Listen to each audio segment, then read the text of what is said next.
evening, everybody. President Obama and British Prime Minister Gordon today calling for a new world order to tackle our global economic crisis.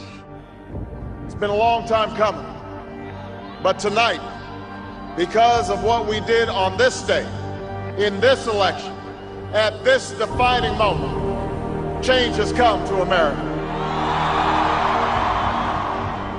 All right, folks, there's a lot going on right now. Decisions being made that are unprecedented and will have an overreaching impact on what it means to live in the United States of America. Both the Senate and the House of Representatives have just overwhelmingly passed the National Defense Authorization Act. Squeezed into this military funding bill are two provisions that give the military not just lots and lots of money, but lots and lots of power as well.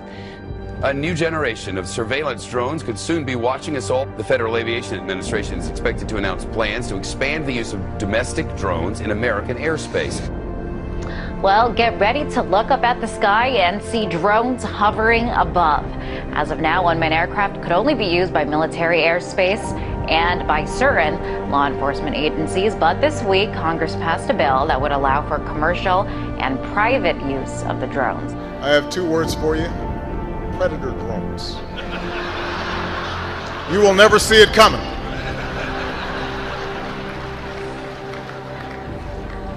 You think I'm joking?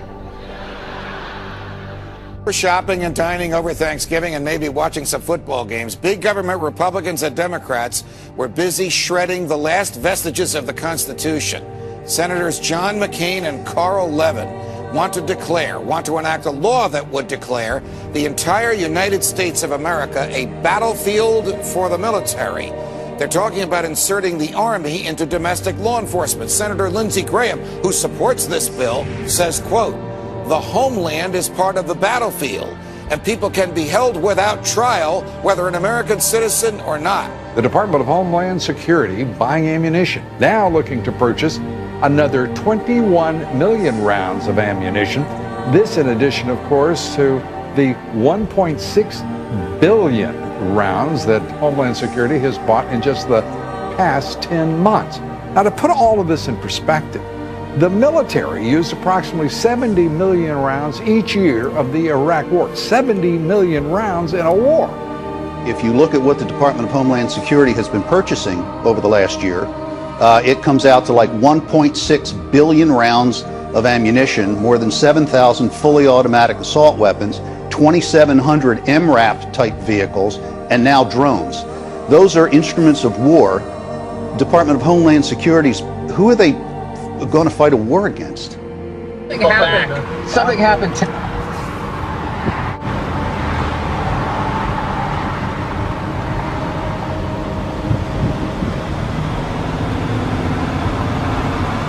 Robert Whitaker, the tactical supervisor for El Paso SRT for Homeland Security Investigations. Well, we have our big vehicle out here. It's an armored vehicle. It's an MRAP vehicle. It's mine resistant, ambush protected. That's what it stands for.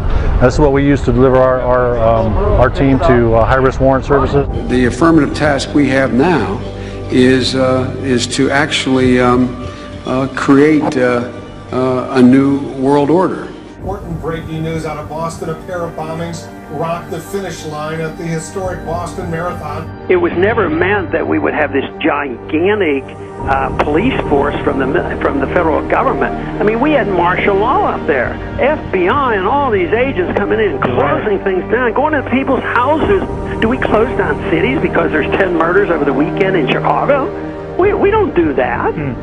But here we close down a whole city, not even allowed to go to a baseball game. I mean, I think it's very, very scary when I look at some of those pictures. The military likes to perform war games, so that's why we're seeing military on the streets practicing.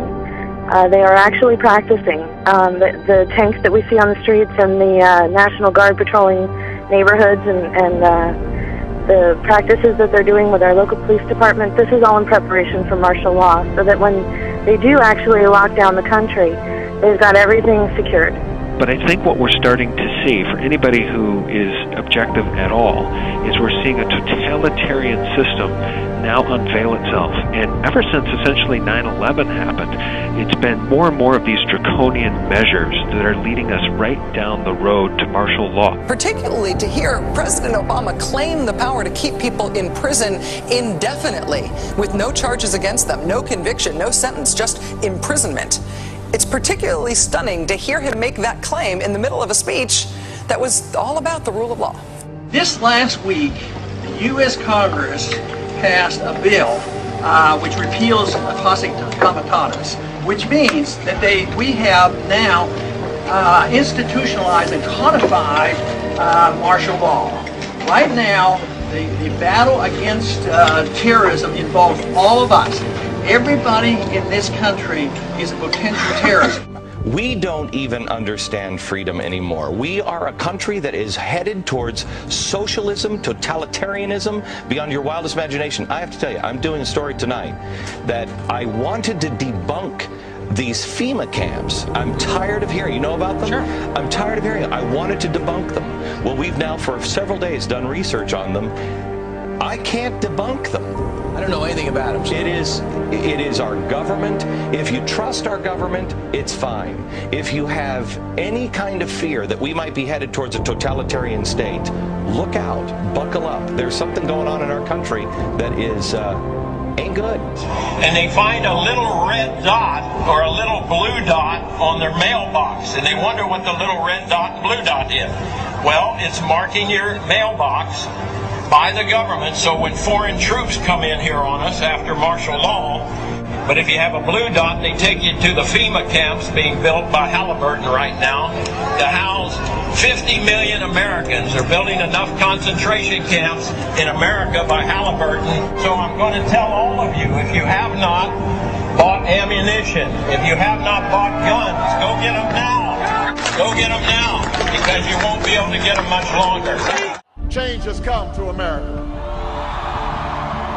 Practice Christianity and you could be court-martialed. That could be the new law of the land for our armed forces, thanks to a proposal by a religious tolerance group that claims Christian evangelists are predators. There is a war on religious liberty within the military, and that the Christianity of service members is now coming under attack by the Obama administration. It's so incredible. Here's a new article by Kurt Nimmo that's got links to Fox News, Denver papers, you name it. The state police have gone public and said, we're in federal training now where they're asking us, will we confiscate guns from Christians? Now, do you understand how even more illegal that is? Behind the scenes, they're training for what can only be called a foreign authoritarian takeover of this country via the federal government and the foreign banks. Here's the article. Colorado troopers trained to consider Christians as dangerous terrorists. Absolutely amazing. And it's all bibliographed. It's all linked to it being announced, to it being reported.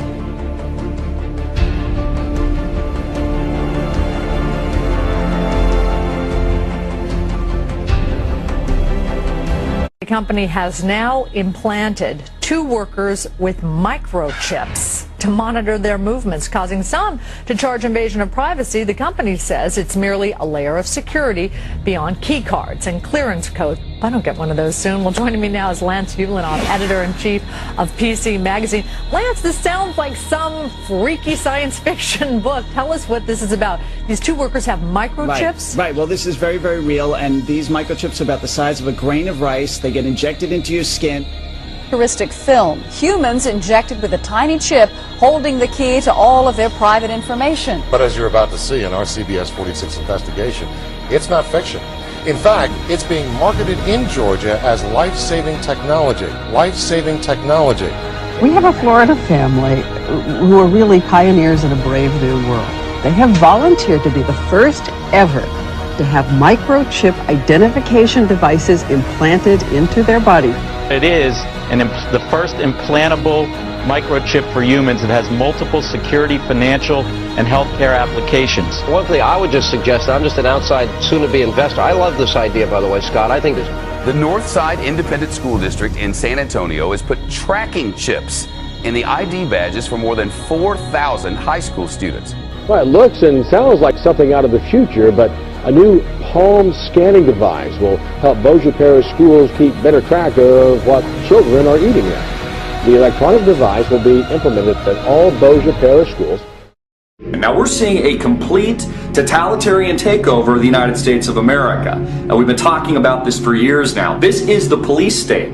This is the police state. This is what a total breakdown of our society looks like. But we're seeing all of this intensify. This is all intensifying around the Second Amendment. Should we be able to own guns or not? Let's take guns away from the people. These are very big, very hardcore issues. No matter what your purpose is, you must leave. If you do not disperse, you may be arrested and or subject to other police action. The use of riot control agents and or less lethal munitions, which could cause risk of injury to those who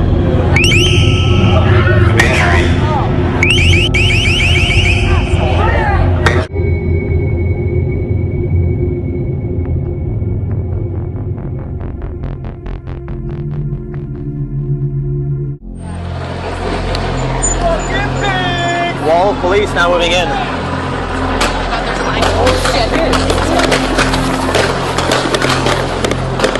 American, every person on United States soil or international soil can be deemed as a terrorist. If they have really any reason to want to detain you, they don't need to acknowledge your Fourth Amendment rights. It's what supported things like the Patriot Act and now the NDAA and the ever-encroaching police state. By order of the City of Pittsburgh Chief Police, I hereby declare this to be an unlawful assembly.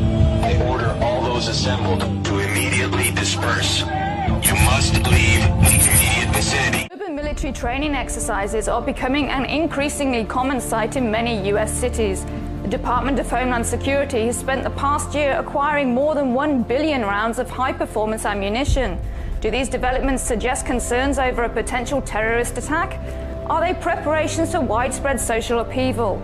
Is there perhaps something even more sinister underway? As an insider at the Department of Homeland Security who described urban warfare training as, quote, desensitizing exercises all across the US, adding that, quote, we're being prepared for mass civil unrest in major US cities.